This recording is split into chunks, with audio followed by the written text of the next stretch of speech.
Sympa,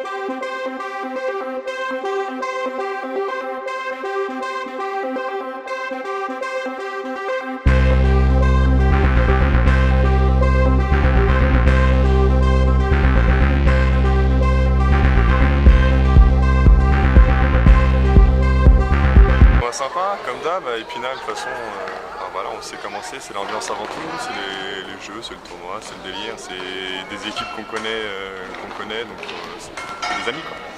Combien de licenciés au Jaguar de Nancy? Au Jaguar, là, on va atteindre les 90 normalement cette année, 85-90. On attend le mois de décembre avant de clôturer, on a pas mal de nouveaux là qui sont arrivés et voilà quoi. Faites belles installations? On a un beau terrain, il manque un peu de clôture, enfin sur tous les à côté, en termes de vestiaires, douches, sanitaires, etc. Ça manque un petit peu chez nous. Mais, il y a un manque de moyens cruellement quoi. Il y a des subventions? Oui, il y a des subventions, c'est plus un manque d'infrastructure plutôt que de moyens. Bon, du côté de Lunéville, je me suis laissé dire qu'il y avait un terrain extérieur en herbe, un vrai terrain de baseball, c'est ça? Ouais, qui existe depuis 2001. Qui a été créé pour accueillir une Coupe d'Europe baseball. Et puis depuis on l'entretient et puis, on est parmi les meilleures structures du Grand Est. Donc, ouais, en plein développement, donc vous avez combien de licenciés vous?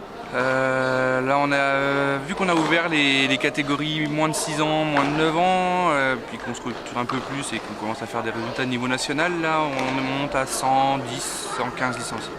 Un club attractif avec des éducateurs, est-ce qu'il y a un salarié au club ou pas? Il n'y a pas de salariés, c'est que du bénévolat. Il y a 3-4 personnes qui s'investissent énormément sur l'animation, etc. Donc voilà, ça porte ses fruits. On intervient sur des nappes, des animations dans les centres de vacances, ce qui rapporte pas mal de monde. Il y a besoin d'un coup de projecteur sur cette discipline, il n'y a pas assez de médias, comment vous voyez ça?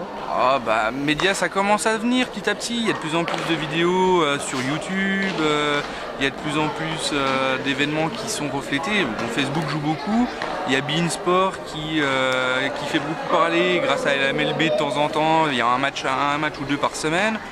Donc bon, on commence à voir, c'est pas encore sur le public, la télé publique, mais voilà, je pense que peut-être un peu plus de vidéos, ça irait. Et puis un retour au JO du baseball et du softball donnerait un gros coup de patte. Il y a une équipe de France, est-ce que vous avez des membres au sein de votre équipe?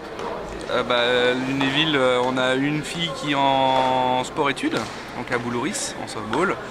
Et on a des anciens athlètes de haut niveau, notamment Aurélie Bert, qui est encore jusqu'à l'année dernière sur les listes de haut niveau pour participer au championnat du monde. On a d'anciens joueurs qui ont aussi joué en haut niveau. On a un certain potentiel à Lunéville. Pour conclure, le bilan du week-end?